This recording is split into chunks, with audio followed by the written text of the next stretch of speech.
1800 hours, Pakistan Standard Time. Assalamu alaikum.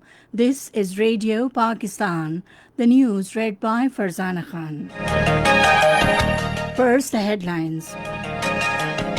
Advisor on Parliamentary Affairs informed the National Assembly today that the present government has effectively missed the Kashmir dispute at the international level. Briefing media after emergency virtual meeting of the OIC Cabinet Committee on Kashmir in Islamabad today, Foreign Minister said the contact group has demanded India to immediately end the siege of occupied Kashmir and repeal all the black laws in the area. In occupied Kashmir, Indian troops are involved in picking up Kashmiri youth from houses, jails, and subsequently killing them in fake encounters after labeling them as militants. Prime Minister says the government is implementing a smart lockdown in coronavirus hotspots to protect the most vulnerable people. Coronavirus has claimed 89 more lives, while 4,471 new confirmed cases have been reported in the country during the last 24 hours. And now the news in detail. National Assembly resumed its session at the Parliament House in Islamabad today with Speaker Asad Kaisar in the chair. At the outset, the House offered Fatiha for two Pakistani soldiers martyred in Waziristan and the departed souls of Mufti Naeem and Allama Talib Amrovi, as well as those who died of coronavirus. 1 minute silence was also observed over the death of former minority MNA George Clement. Participating in the budget discussion, the advisor on parliamentary affairs, Babar Awan, said Pakistan has a principled stance on Kashmir dispute. He said Modi is a usurper and his policies have put the regional peace at stake. He said the present government has effectively raised the Kashmir dispute at the international fora. Burjis Tahir emphasized the need for construction of Diamir Bhasha Dam, saying it is important for the future of Pakistan.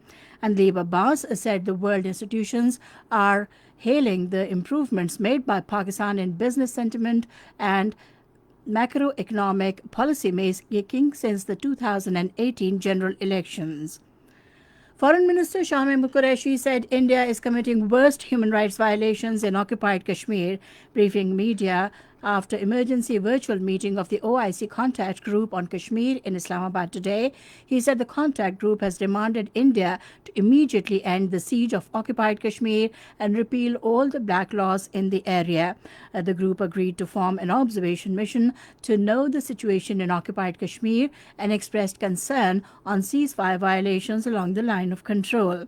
The foreign minister said situation in occupied Kashmir is deteriorating fast, where occupation authorities are trying to crush the indigenous freedom struggle of the innocent Kashmiris.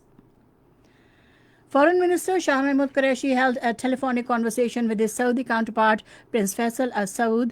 Matters of mutual interest, including COVID-19 pandemic, enhanced bilateral cooperation and situation in occupied Kashmir, were also discussed.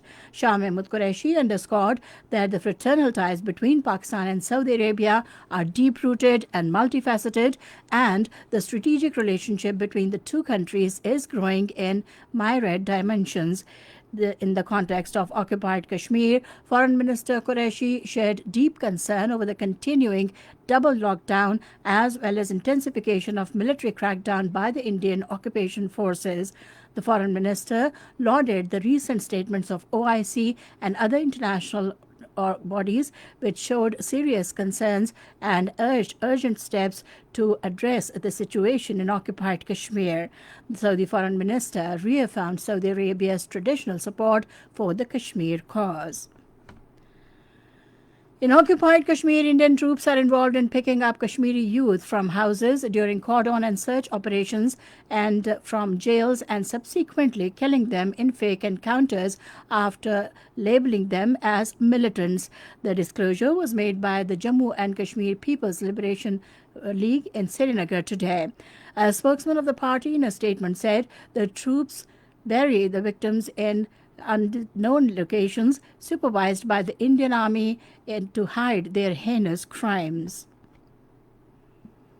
This is Radio Pakistan giving you the news.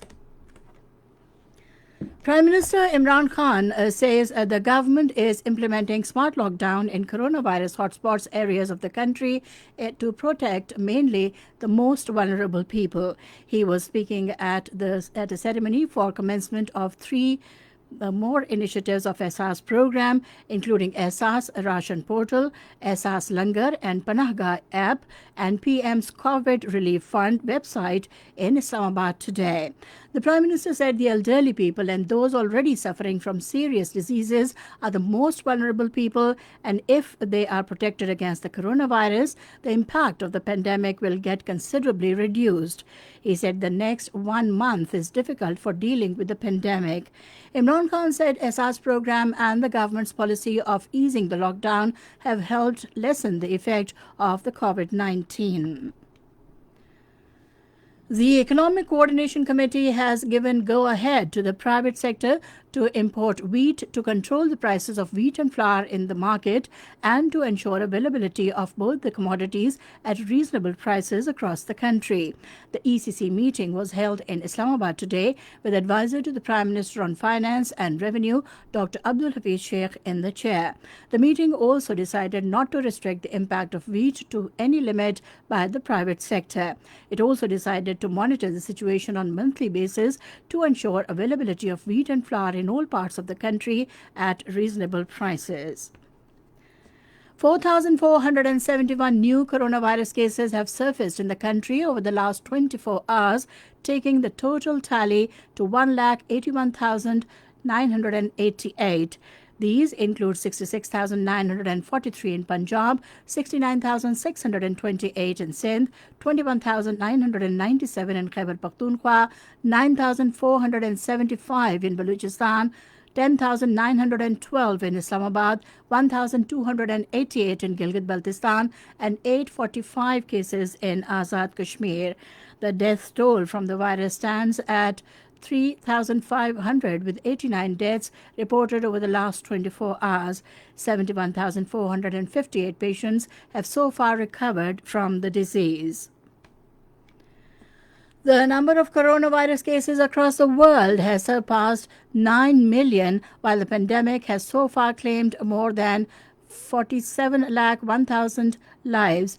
The United States tops both in number of cases and deaths with over 2.3 million cases and more than 1,22,000 deaths, followed by Brazil with over 1 million cases and more than 59,000 deaths. Over 4.8 million patients have so far recovered from the disease across the world. Renowned religious scholar Allama Tahirul Qadris, who died in Karachi this morning, was laid to rest in Karachi today. His funeral prayers were offered at Amroha ground, which was attended by people from all walks of life. Prime Minister Imran Khan, Information Minister Shibli Faraz, Leader of the Opposition and National Assembly Mohammad Shahbaz Sharif, and other important leaders expressed deep grief and sorrow over the sad demise of the prominent religious scholar Allama Tahirul Qadris. Chinese analysts have warned Indian government to control anti-China sentiment at home to avoid a new military conflict with China.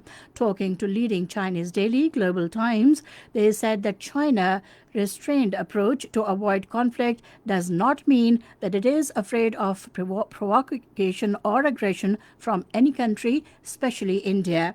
They said Modi is trying to respond to the hardliners with tough talk, but he understands his country cannot have further conflict with China, so he is also making an offer for to alleviate tensions. India's relations with all the neighbors have become tense due to the fascist policies of Prime Minister Narendra Modi, according to Kashmir Media Service. After the ongoing face-off with China in Galwan Valley, India's relations with Nepal have also become tense, and the country's radio stations have started airing anti-India songs, which can be heard in the Indian state of Uttarakhand. The songs urge the Nepalese people to take back the areas of Uttarakhand like Kalapani, Ulapurdekh, and Limyathani Rura.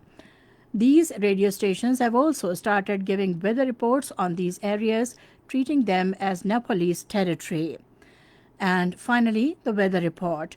Mainly very hot and dry weather is likely to prevail in most parts of the country during the next 24 hours. However, rain with wind and thunderstorm is expected in Islamabad, Upper Punjab, and Kashmir. And that is the end of the news. For more news and analyses, log on to our website radio.gov.pk and also watch live video streaming of our bulletins on the link facebook.com/Radio Pakistan News Official.